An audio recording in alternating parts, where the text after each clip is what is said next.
region, which Donald Trump was prepared to use and to use in conjunction with the Israelis. So I don't think Israel would have had a better opportunity to act against the ballistic missile program. Whether this is enough to seriously degrade it or even destroy it, I don't know. I think it's much too early to say. And as we're speaking, you saw in your previous interview with Bennett, there are missile alerts right now in Israel, not right here in Jerusalem where I am at this moment, but there were in the last few hours. So Iran has this capability. It's using it. We're also seeing these missiles hitting the Emirates and Qatar and Kuwait and Saudi. So it's a very clear and present threat in the region. The question is, how do you take it on, and is it even realistic to say that you can try and destroy this capability? But this is what the Americans and Israelis are trying to do right now.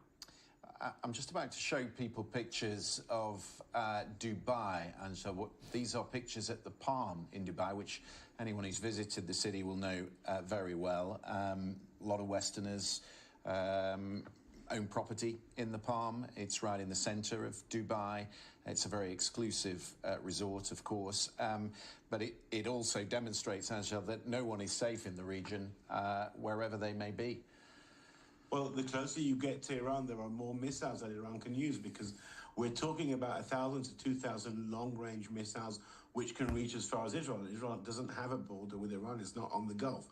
The countries on the Gulf have many more missiles aimed at them from Iran's arsenal. And there's also Iranian missiles being used by Iraqi militias, by the Houthis in Yemen. So this proliferation of missiles has been for years now a constant threat in the region. We saw a few years ago when Iranians and the Houthis used them to attack Saudi Arabian oil infrastructure.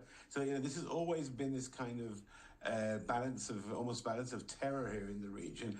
And once again, they're taking this on now, the Israelis and the Americans. But as you spoke about in your previous interview, there is a limit to the types of guided munitions they can use. There's a limit of the missile interceptors.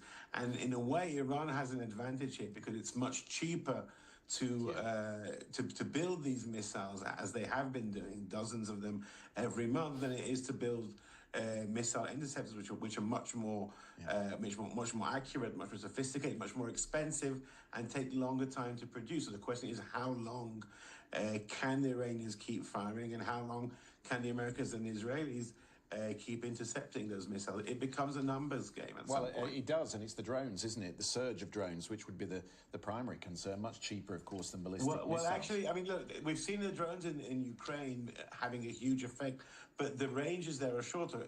Ukraine and Russia have a border, and drones the border region between the two countries is saturated with drones. Here, between Israel and Iran, where you've got 1,000 kilometers from between the two countries, actually is a lot of space to intercept the drones. So far, the Iranian drones haven't had much of an impact on Israel. They're in the airspace between the two countries, mainly over Jordan and Iraq. There are dozens of fighter aircraft busy as we speak, intercepting these drones, which are much slower than ballistic missiles.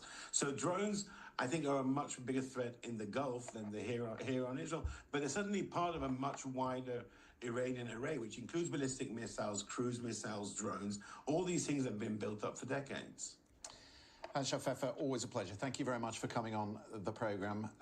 Some really important analysis on what Israel might be facing in the weeks ahead. I'm coming back to this picture from Dubai. This is a plume of smoke near the Fairmont, the Palm Hotel in Dubai. Iranian state media has been reporting that an attack was launched on Dubai. It's not clear exactly what Iran is targeting, or whether it's targeting anything at all, just maybe Dubai itself. But there is a US military presence in the country.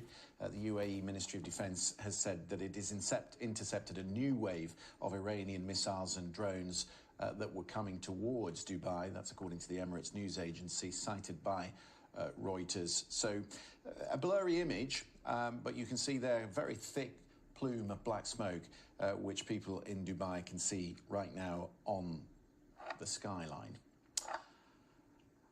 Let's go to Palm Beach and speak to our senior North America reporter, Bernd de Boosman. Bernd, it's good to see you. Ordinarily, in a situation like this where a US president was taking the country to war, you might expect him to return to the Oval Office, but not this president. Not this president, and we haven't heard from him actually today since his morning address at about 2:30 local time. We do know that in the past, though, he has ordered military strikes from Mar-a-Lago on more than one occasion. In January, for example, when he ordered the capture of Nicolas Maduro, he was here in Palm Beach. That was also the case last year when he ordered the strikes on the Iranian nuclear facilities, and in the past, in his first term, when he ordered strikes on Syria. The Mar-a-Lago estate is fully equipped to serve as a situation room, and it's something he's made use of in the past quite a bit. You follow these things really closely.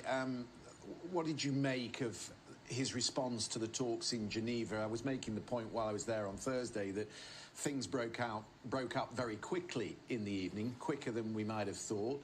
Steve Witkoff said he'd take it back to the president. What was it that he didn't like about the detail the Iranians had put forward? Well, we asked him about this specifically yesterday. We were traveling with him to an event in Texas, and he said that he was displeased with the Iranians saying they might want a little enrichment in the future.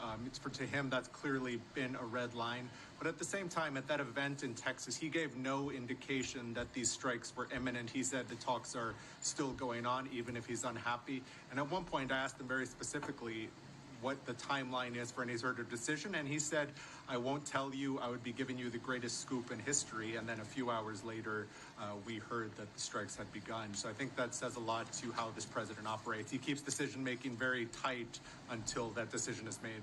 We understand that he held a phone call with Prime Minister Netanyahu some hours ago, Bernd.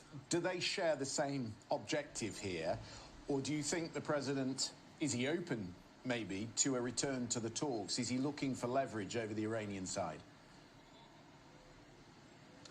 Well, reportedly on the U.S. side, they're certainly not looking for a long and protracted conflict. That would be very difficult for President Trump domestically. He, of course, promised an end to these forever wars and kind of messy foreign entanglements that we saw during the global war on terror.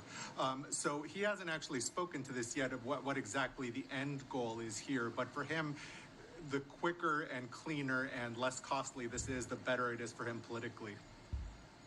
How do you think the MAGA supporters in the country are going to view this? Because he campaigned to bring peace to the region, to the Middle East. He's been fiercely critical of George W. Bush, Barack Obama, Joe Biden, previous presidents who've been involved in conflicts in that region. So what will they make of this? Well, I certainly think that there's at least some people within his larger MAGA base that will see this as kind of perhaps a betrayal of those ideals. As you mentioned, many people voted for him partly because he wanted to avoid the kind of messy, long-term nation-building, regime change operations we saw in Iraq and Afghanistan in the 2000s after September 11th. But then again, I think the president will frame this as something that benefits Americans and the safety of Americans. We've already seen him make the point that the Iranian government in the past is responsible for the deaths of American service members in Iraq, for the embassy bombing in Beirut in 1983. So I think at least some of his base, of which he holds enormous sway still, will be receptive to that. Bernd, good to talk to you. Thank you for that for the moment. Just seeing a line here of the developing news in Dubai. We've shown you some pictures from the Palm area of the city, this black plume near the Fairmont Hotel. The Dubai media office says there is an emergency response operation that has been triggered to an incident in a building in Palm Jumeirah. And that is ongoing. We'll see if we can bring you some more news on that as and when we have it. Let's bring in Patrick Bury, Senior Associate Professor in Security at Bath University. We've had a series of interviews, Patrick, which I'm sure you've been listening across, where the strategy, at least as far as the Israelis are concerned, is to bring this regime to its knees. Just how difficult militarily would that be? Good afternoon, Christian. Thanks for having us on. Yeah, it was interesting to hear those perspectives as well. I think, there's two things to bear in mind. The first is bombing campaigns alone. And we're not talking about boots on the ground in Iran, on their own usually don't work. Not always, but usually don't work. Now, the key consideration is something going to happen inside Iran, like we saw about a month ago when the protests erupted. That would have been the opportune time for Israel and the US to do this, to take